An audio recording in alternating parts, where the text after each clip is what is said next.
శ్రోతలందరికీ నా నమస్కారం. కథా ప్రయాణానికి స్వాగతం. ఈ శుక్రవారం నాడు మనం ఎద్దనపూడి సులోచన రాణి గారి విరచితమైన మీనా నవలలోని ప్రస్తుతం జరుగుతున్న కథ గురించి మాట్లాడుకుందాము. పోయిన వారం జరిగిన కథ ఏంటంటే, మీనా పేరంటానికి వెళ్ళింది కరణం గారింటికి. రాజేశ్వరితో కూడా కలిసి పిల్లలు, రాజేశ్వరి అందరూ కలిసి చక్కగా తయారై పేరంటానికి వెళ్తారు. ఈ వారం అక్కడేం జరుగుతుందో మనం చూద్దాం. మేం వెళ్ళేసరికి పేరంటం మొదలైపోయింది. అక్కడ కూర్చున్న ఆడవాళ్ళని చూస్తే దాదాపు ఈ ఊళ్ళో ఉన్న ఆడజనాభా అంతా అక్కడే ఉన్నట్టు తోచింది. అందరూ గోలగా బిగ్గరగా మాట్లాడుకుంటున్నారు. కూర్చోడానికి స్థలం లేనందువల్ల కొంతమందిని నిలబడి ఉన్నారు. నడవాలా ఉన్న ఆ జాగా ఇరుగ్గా ఉండడం వల్ల ఆడవాళ్లంతా ఇరుక్కుని కూర్చోవడం వల్ల కదిలే ఖాళీ లేకపోవడంతో పిల్లలు కొంతమంది చిరాకుపడి ఏడుపులు లంకించుకుంటున్నారు. పెద్దవాళ్లు సముదాయించాలని చూస్తున్నారు కానీ సాధ్యం కావటం లేదు. వాళ్ల ఏడుపులు వాళ్లవిలాగానే ఉన్నాయి. వీళ్ల మాటల ధోరణి వీళ్లదిలాగానే ఉంది.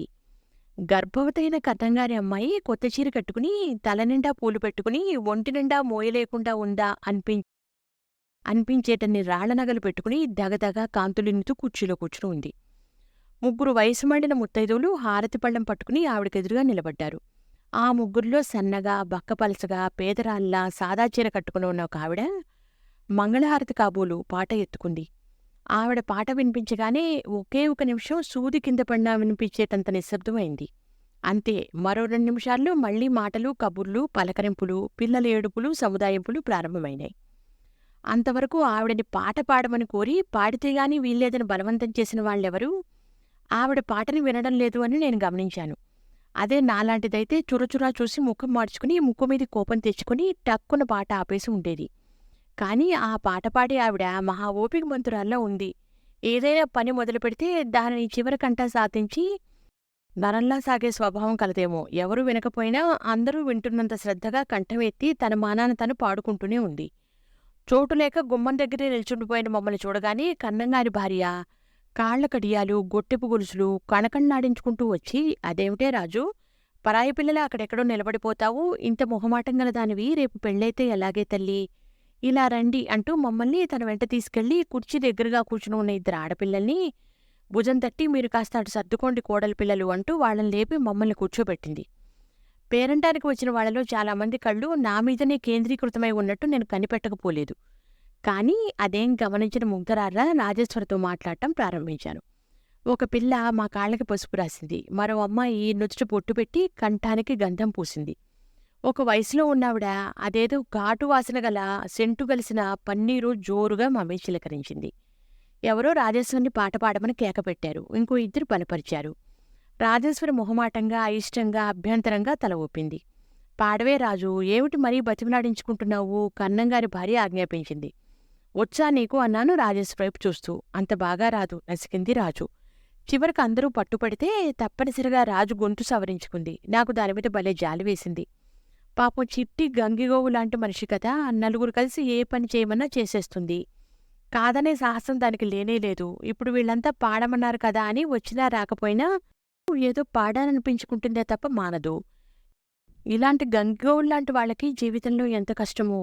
వాళ్ల బలహీనతను ఆధారంగా చేసుకుని 4 నెత్తిని ఎక్కాలని చూస్తారు. మరోసారి గొంతు సవరించుకున్న రాజేశ్వరి సావిరహే తవదీనా అంటూ ఎత్తుకుంది. నేను ఉలిక్కిపడ్డాను. అందరూ మాటలాపేసి వింటున్నారు. నేను ఆశ్చర్యంతో కళ్ళు పెద్దవి చేసి మోకాలి మీద గడ్డ వాంచుకుని కిందికి చూస్తూ పాడుతున్న రాజేశ్వరిని చూస్తున్నా. ఎంత కమ్మటి కంఠం, తీగలా ఉంది. మృదువుగా, మధురంగా ఉన్న ఆ స్వరంలో, ఆ మాటలు పలకటంలో భావస్ఫూర్తి నిండుగా ఉంది. క్షణంసేపు నేను సర్వం మరిచి రాజేశ్వరి పాటలో లీనమైపోయాను. పాట అయిపోయింది. నేను చప్పట్లు కొట్టబోయాను. రాజేశ్వరి చప్పున నా చేయి పట్టుకుని ఆపేసింది. ఇద్దరం ఒకళ్ళ ముఖంలోకి మరొకరం చూసుకున్నాం. ఇంత బాగా పాడతావని నేను కలలో కూడా అనుకోలేదు అన్నాను ఆశ్చర్యం దాచుకోలేని కంఠంతో. రాజేశ్వరి నా చేయి నాకు వదిలేసింది. పేరంటం అయిపోయింది. అందరికీ చలిపిడి ఉండలు, లడ్డూలు, శనగలు, తమలపాకులు పంచిపెట్టారు. నాకు పెట్టరా, మాకు పెట్టండి, ఏవండి మా చెల్లెలికంటి అని అరుస్తూ లడ్డూలు పంచిపెడుతున్న కర్ణంగారి భార్యని పిల్లలంతా ఎగిరెగిరి పీకినంత పనిచేశారు. నాకు నవ్వు వచ్చింది. విచిత్రంగా కనిపించింది కూడా. నావి తనవి కలిపి రాజేశ్వరి వెంట తెచ్చుకున్న గజంగుడ్డలాంటి జేబురుమాల్లో మూటకట్టుకుంది. చాలామంది నా చుట్టూ రాజేశ్వరి చుట్టూ గుమికూడారు. కొంతమంది రాజేశ్వరిని మీ వదినట్టుగా అని అడిగారు. ఈ చీర ఆ అమ్మాయిదా? రాజేశ్వరి చీర పరీక్షిస్తూ అడిగారు. రాజేశ్వరి సగర్వంగా అవును అన్నట్లు తలూపింది. కొంతమంది నా చీర కూడా పరీక్ష చేసి ధర ఎంత అన్నారు. నాకు తెలీదన్నాను.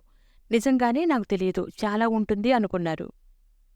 ఎంత ఉంటుందో అంచనా వేశారు. మరికొంతమంది ఉంటారా 10 రోజులు అంటూ పలకరించారు. ఇంకా కొందరు మా ఇంటికి రండి అంటూ ఆహ్వానించారు. చాలా ప్రశ్నలకి నా తరపున రాజేశ్వరి జవాబిచ్చింది. కర్ణంగారి భార్య నా జబ్బ పట్టుకుని 4-5 పెద్దవాళ్ల దగ్గరికి తీసుకెళ్లి మన హనుమంతు కూతురు అంటూ చూపించింది.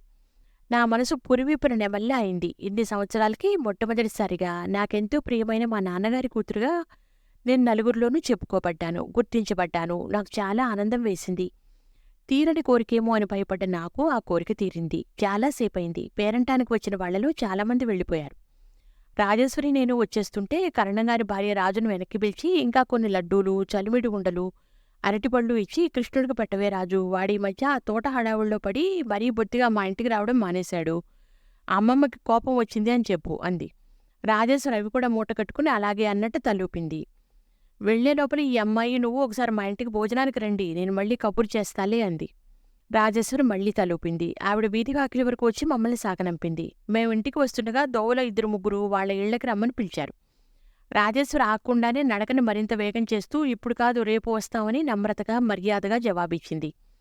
ఇంటి గుమ్మంలో అడుగు పెడుతుండగా నేను కావాలనే కాస్త వ్యంగ్యంగా హేళనగా, రాజు మీ అన్నయ్య పని భలే బావుందే, నీలా చీరా జాకెట్టు కట్టుకుని పేరంటానికి వచ్చే ప్రయాస లేకుండానే లడ్డూలు కొట్టేశాడు అన్నాను. రాజేశ్వరి అదిరిపడినదాల్లా నా వైపు తిరిగింది. అర్థంగానిదాల్లా చూసింది. నా మాటలతో రాజేశ్వరి చివుక్కుమన్న మనసు కళ్లల్లో స్పష్టంగా ప్రతిఫలించింది. నేను కొంటితనం తెచ్చిపెట్టుకుంటూ నాకు తెలుసులే, కర్ణంగారి భార్య మీ అన్నయ్యకి వాయినం ఇవ్వడం నేను చూశాలే అన్నాను. రాజేశ్వరి చిన్నబుచ్చుకున్న ముఖంతో అంది, చాచా అదేం కాదు, వాళ్లకి అన్నయ్య కొడుకుతో సమానం. కిందటి సంవత్సరం వాళ్ళింట్లో అందరికీ అమ్మవారైతే అన్నయ్య ఎంత చేశాడో తెలుసా? ఏ బంధువులు ఏ స్నేహితులు చేయనంత సాయం చేశాడు. ఆవిడికి ఆ కృతజ్ఞత చాలా ఉంది. అదే కాదు, ఊరు విషయాల్లో కూడా కన్నంగారికి అన్నయ్య చాలా సాయంగా ఉంటాడు. వాళ్ళింట్లో ఏం చేస్తున్నా ఆవిడ అన్నయ్యకి ప్రత్యేకంగా పంపిస్తుంది. ఇద్దరం ఇంట్లోకి వచ్చేయటం వల్ల నాకు ఎలాంటి కామెంట్ చేయడానికి అవకాశం చిక్కలేదు. మేమింట్లోకి అడుగుపెట్టేసరికి ముందు గదిలో అత్తయ్య గుమ్మం దగ్గరగా కూర్చుని అరటికాయలు తరుగుతోంది. కృష్ణ ఆవిడకెదురుగా ఉన్న మంచం మీద వెల్లికిలా పడుకుని తల కింద చేతులు పెట్టుకుని పైకప్పుకేసి చూస్తూ దీర్ఘంగా ఏదో ఆలోచిస్తున్నాడు. కూర తరుగుతున్న అత్తయ్య కూడా సీరియస్గా ఉంది. వాళ్ల ధోరణి చూస్తే తల్లి కొడుకులు ఇద్దరూ అప్పటి వరకు ఏదో చాలా సీరియస్ అయిన విషయం చర్చించుకుని పరిష్కార మార్గం తోచని వాళ్లలా గంభీరంగా ముభావంగా ఉన్నారు. మా అడుగుల చప్పుడు విని అత్తయ్య తలెత్తి చూసింది. కృష్ణ తల తెప్పి చూశాడు. ఈసారి అతని చూపులు క్షణంలో సగంసేపు నా మీద స్థిరంగా నిలిచాయి. మళ్లీ అంతలోకి అది నిజమా లేక భ్రమ అనిపించేటంత వేగంగా అంతలోనే మళ్లీ రాజేశ్వరి మీదకి తిరిగిపోయినాయి. అత్తయ్య మాతో ఏం మాట్లాడలేదు. పేరంటం గురించి విశేషాలేమీ అడగలేదు. మమ్మల్ని చూడగానే ముక్కలు తిరిగిన గిన్నె కత్తిపీట తీసుకుని లేచి లోపలకు వెళ్ళిపోయింది. కృష్ణ లేచి కూర్చున్నాడు. రాజేశ్వరి వెళ్ళి అతను కూర్చున్న మంచం మీదనే జేబు రూమాలు మూట విప్పి కర్ణంగారి భార్య అన్న మాటలు చెప్పి ఆవిడ ఇమ్మన్నవి ఇచ్చింది. కృష్ణ ఒక లడ్డూ మాత్రం తీసుకుని మిగతావి వద్దు అని తిరస్కరించాడు. నేను బట్టలు మార్చుకోవడానికి గదిలోకి వచ్చాను. విన్నారుగా ఈ వారం మీనా నవలలోని సంఘటనలను, పేరంటంలో ఏం జరిగిందో సరదాగా తను చెప్పిన విషయాల గురించి విన్నాం కదా. వచ్చే వారం మనం మిగతా కథల గురించి మాట్లాడుకుందాం. అంతవరకు సెలవు. నమస్కారం. ఉంటాను.